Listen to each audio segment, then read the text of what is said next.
Hello दोस्तों, घूमते फिरते में आपका स्वागत है।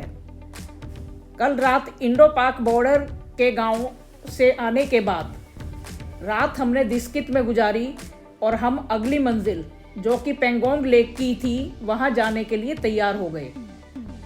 दिस्कित से पेंगोंग लेक तक जाने के दो रास्ते हैं। एक रास्ता श्योक गांव से तथा दूसरा रास्ता वारीला पास होकर जाता है। श्योक नदी का रास्ता 162 किलोमीटर का है तथा वारीला पास के थ्रू 222 किलोमीटर चलता पड़ता है। हमने श्योक गांव वाले रास्ते से जाने का प्लान बनाया। हम सूरज निकलने से पहले ही अपने सफ़र के लिए गाड़ी में बैठ गए। हमने अपना नाश्ता पैक करवा लिया। दिस्कित से निकलने के बाद आप लेह वाली सड़क पर चलते हैं। कुछ दूरी के बाद खलसर आता है, जहां से सीधी सड़क लेह चली जाती है तथा बाईं ओर की सड़क पेंगोंग लेक की ओर जाती है। अगम पहुंचने के बाद आपको ये पूछना पड़ता है कि श्योक नदी वाले रास्ते पर सड़क ठीक है या नहीं।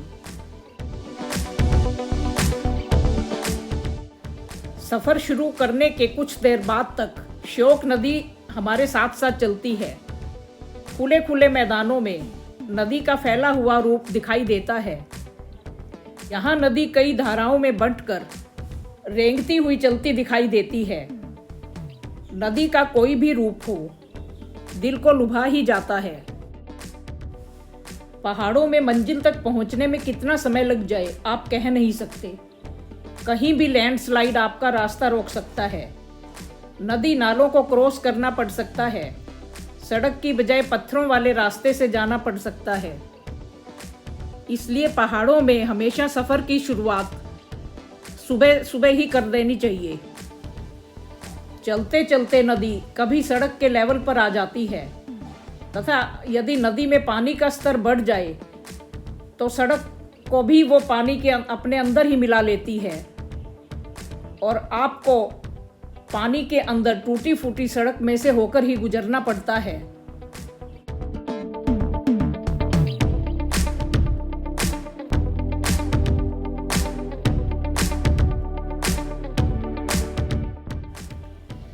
श्योक नदी रीमो ग्लेशियर से निकलने के बाद पेंगोंग रेंज से होती हुई नॉर्थ लद्दाख में बहती है। लद्दाख के बाद यह गिलगिट बाल्टिस्तान क्षेत्र से बहती हुई पाकिस्तान के स्कर्डू में जाकर इंडस रिवर में मिल जाती है।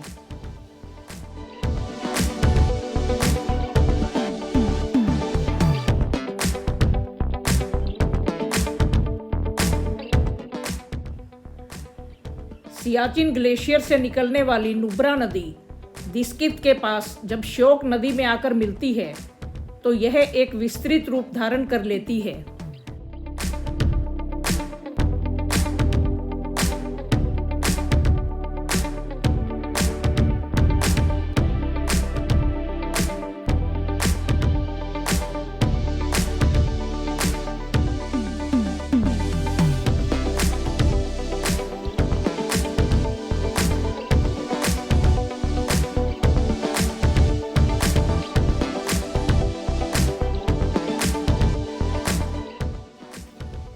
लद्दाख में होने का मतलब है ऊंचे ऊंचे रूखे सूखे हरे नीले भूरे रंग के पहाड़, कहीं कहीं नदी के दर्शन, रेत के टीले और पानी के आसपास हरियाली के छोटे मोटे पैचेस।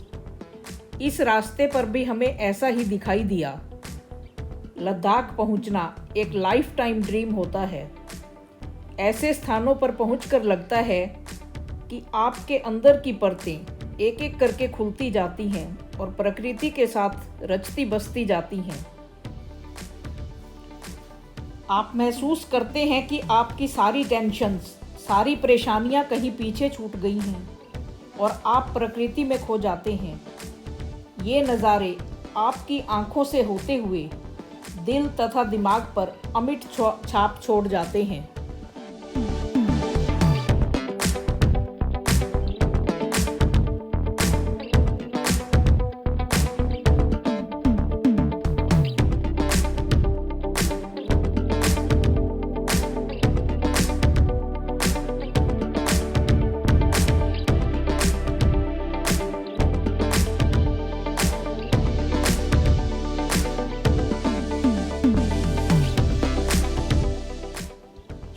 गांव तक पहुंचने के लिए काफ़ी चढ़ाई चढ़नी पड़ती है तथा नदी का तल नीचे होता जाता है। यहाँ नदी भी पहाड़ों को काटकर अपना रास्ता बनाती हुई नजर आती है। दोनों तरफ ऊंचे ऊंचे पहाड़ तथा बीच में से अपना रास्ता बनाती हुई नदी और साथ साथ चलती हुई सड़क। ऐसे स्थानों को गोर्जिस कहा जाता है। कई बार बड़े बड़े पत्थर पहाड़ों से गिरे हुए दिखाई देते हैं, इसलिए पहाड़ों में लगातार सड़क रिपेयर का काम भी चलता रहता है, जिसे बीआरओ करती है। पुल संकरा होने के कारण कई स्थानों पर एक बार में एक ही साइड का ट्रैफिक गुजर सकता है, इसलिए रुककर इंतजार करना पड़ता है।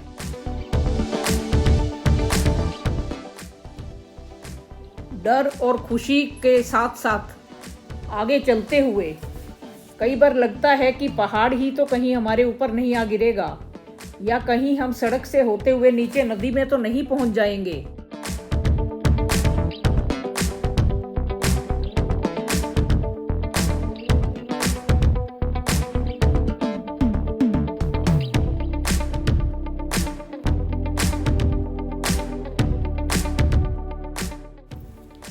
श्योक गांव से 16 किलोमीटर की दूरी पर दुर्बुक आता है। दुर्बुक ब्लॉक हेडक्वार्टर है तथा मिलिट्री के लिए एक इम्पोर्टेंट बेस है।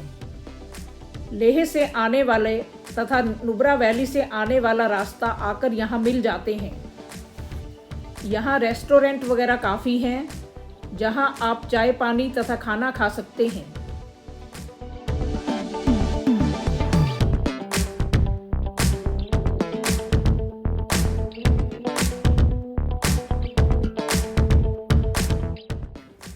यह एक फैली हुई घाटी है जहाँ खेती भी होती है। यहाँ घास के मैदान तथा हरियाली दिखाई देती है।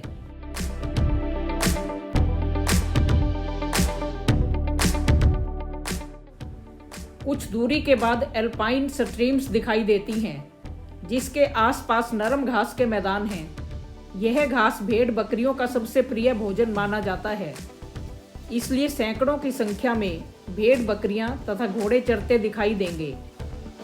पश्मीना बकरी इन्हीं क्षेत्रों में पाई जाती है।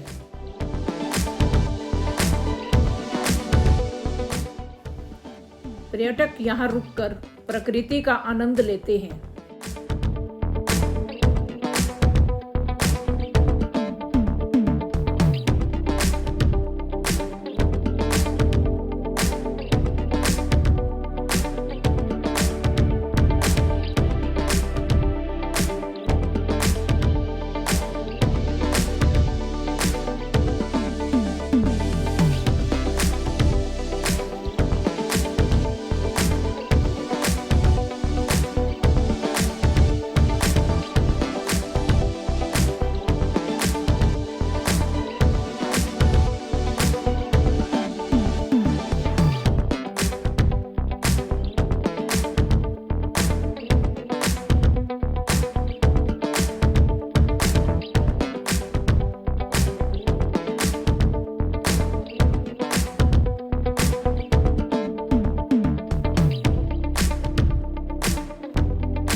कुछ समय चलने के बाद सड़क के साथ सफ़ेद रंग की नदी दिखाई पड़ती है, जो असल में पानी की नहीं बल्कि रेत की नदी है। सर्दियों में यह क्षेत्र पूरी तरह से बर्फ़ से जम जाता है। गर्मियों में बर्फ़ के पिघलने के बाद रेत की नदी दिखाई देती है। यहाँ हमारी गाड़ी का पंक्चर हो गया था, जिस कारण हमें यहाँ कुछ देर समय बिताने का मौका मिला। सफ़ेद रेत की यह नदी बहुत खूबसूरत दिखाई दे रही थी। इस स्थान पर एक मोटरसाइकिल की एड फिल्म की शूटिंग भी चल रही थी। गाड़ी का पंक्चर ठीक होने के बाद हम अपनी अंतिम मंजिल पेंगोंग लेक के लिए चल पड़े।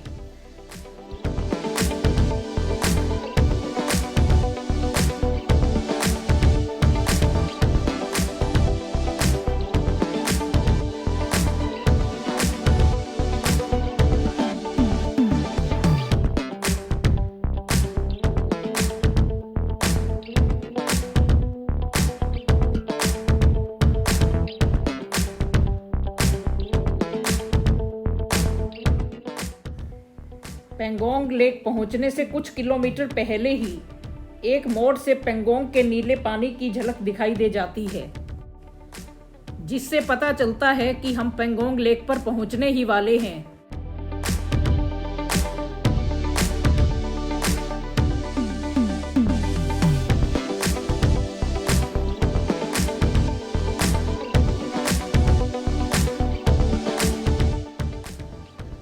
घुमावदार सड़कों पर चलते हुए आपको पेंगोंग लेक की कई बार झलक दिखाई पड़ती है, जो धीरे धीरे पूरी फैलती चली जाती है और अंत में आप पेंगोंग लेक तक पहुंच जाते हैं। पेंगोंग लेक पर हमारी अगली वीडियो का इंतज़ार करें और इसे लाइक और शेयर अवश्य कर दें। यदि हमारे चैनल को अभी तक सब्सक्राइब नहीं किया है तो इसे सब्सक्राइब भी कर दें। थैंक्स।